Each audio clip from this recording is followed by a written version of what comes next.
Depuis le 1er janvier 2022, Agglomération d'Agen et Communauté de communes Portes d'Aquitaine en Pays de Serres ne font plus qu'une. Réunissant désormais près d'un tiers de la population totale du département, l'agglomération d'Agen passe ainsi de 31 à 44 communes. D'une superficie de 650 km², elle représente aujourd'hui 38,8% des emplois de Lot-et-Garonne pour un PIB de 42%. Après plusieurs mois d'échanges, les élus des deux collectivités ont donc choisi d'unir leurs forces dans un rapport gagnant-gagnant.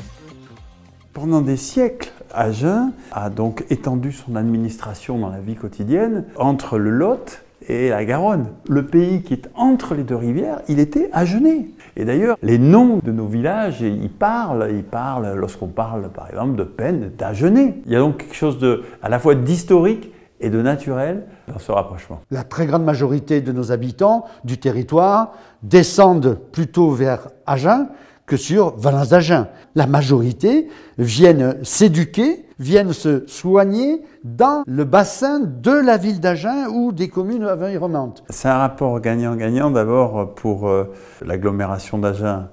Elle étend son territoire avec des beaux paysages, avec des beaux monuments. Et puis c'est un beau territoire aussi, un territoire qui est intéressant au niveau résidentiel. Ce besoin de maisons à 15-20 km d'une agglomération, de maisons de caractère avec de l'espace, il est dans l'air du temps. Nous avons aujourd'hui trouvé dans la force de l'agglomération une capacité de rebondir sur des grands projets structurants. Les 13 communes n'ont jamais rejeté la proposition très franche, très directe, qui n'a rien d'opaque, qui est totalement transparente, qui est aujourd'hui effectivement la mise en place, aussi pour nos collectivités, du Fonds de solidarité territoriale. Ce fonds va permettre aux collectivités, nos petites collectivités, de pouvoir rebondir sur leurs propres projets. Ça complète alors de manière forte l'attractivité touristique de l'agglomération d'Agen. Pensez à la Bastide de Puymirol, pensez à la qualité du site de Beauville, pensez aussi à l'abbaye de Saint-Maurin, au chemin clunisien qui traverse ce territoire. Cette fusion,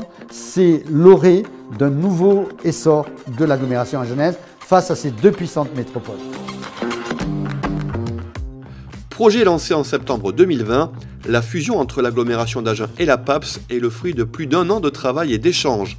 Après plusieurs réunions et une large concertation appuyée par les résultats d'un cabinet d'études spécialisé en finances publiques, les élus de l'agglomération d'Agen se sont prononcés en faveur de la fusion le 8 juillet 2021, suivi par leurs homologues de la PAPS le 2 septembre. Une fois voté, le dossier a ensuite pris la direction de la préfecture de Lot-et-Garonne, qui a officialisé la création de la nouvelle agglomération d'Agen le 16 décembre 2021. C'est à la date symbolique du 1er janvier 2022 qu'est née la nouvelle agglomération d'Agen, avant que les 85 conseillers se réunissent pour la première fois le 20 janvier à l'occasion du conseil d'installation, un moment important pour les élus de l'agglomération d'Agen. Moi j'ai connu deux fusions, une première fusion avec la communauté de communes de la Plume dont j'étais président, et puis maintenant la fusion avec Portes d'Aquitaine, Pays de Serres. On avait toujours de l'appréhension à entrer dans l'agglomération d'Agen qui nous paraissait énorme. Il y a un aspect psychologique dans cette fusion qu'il faut surmonter. Et moi j'ai connu ça avec la CCLB, on y est allé. Et maintenant avec le recul, je dis heureusement qu'on est allé dans l'agglo. On a formé cette grande agglo qui a pu avoir une audience à Bordeaux, à Paris. Et on a eu un territoire cohérent qui nous a permis de franchir des caps. La zone d'activité de Sainte-Colombe, c'était un projet de la communauté de la Plume, mais on n'avait pas les moyens de le faire. On l'a travaillé ensemble et une fois que la fusion a été faite, on a pu vraiment réaliser ce projet et on voit que c'est un succès comme l'a été l'Agropole.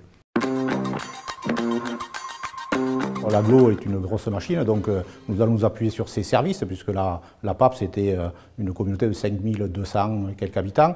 Donc maintenant, nous allons découvrir tous ces services et essayer d'apporter à la population tout ce qui en découle de l'agglo. L'urbanisme, par exemple, puisque notre commune n'a pas de plan local d'urbanisme, intégrer le PLUI de l'agglo, ce sera une bonne chose pour notre commune. On le voit au travers de tout ce qui se passe sur nos communes rurales. On voit que tous les gens viennent sur l'agglo d'Agen. Donc c'est une évidence. C'était une évidence pour nous et c'est devenu une évidence pour beaucoup de monde dans la CCPAPS.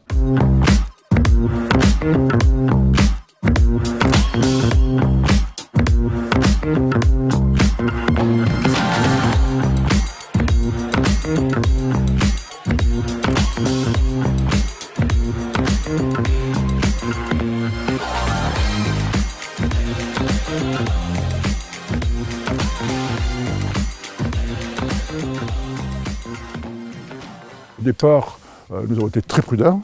Nous avons énormément échangé avec les représentants de l'agglo, avec les représentants de la préfecture, de l'État, un cabinet indépendant qui a fait de nombreuses études, et nous avons effectivement adhéré au système de l'agglo avec toutes les sécurités que nous avons pu avoir, c'est-à-dire au niveau signature de tous les documents que nous avons validés en commun. COSAC est dans le bassin de la Genée et nous allons tous travailler au développement de celui-ci. L'agglomération d'Agen, c'est une commune, une voix, un maire. Et nous ne ressentons pas vraiment de différence entre une petite commune et une grosse commune. Nous sommes écoutés exactement de la même façon et ne sommes pas maltraités pour autant, nous ne sommes pas oubliés, bien au contraire. Et je crois qu'aujourd'hui, les communes rurales prennent en plus de l'importance et nous serons 2 fois plus entendus.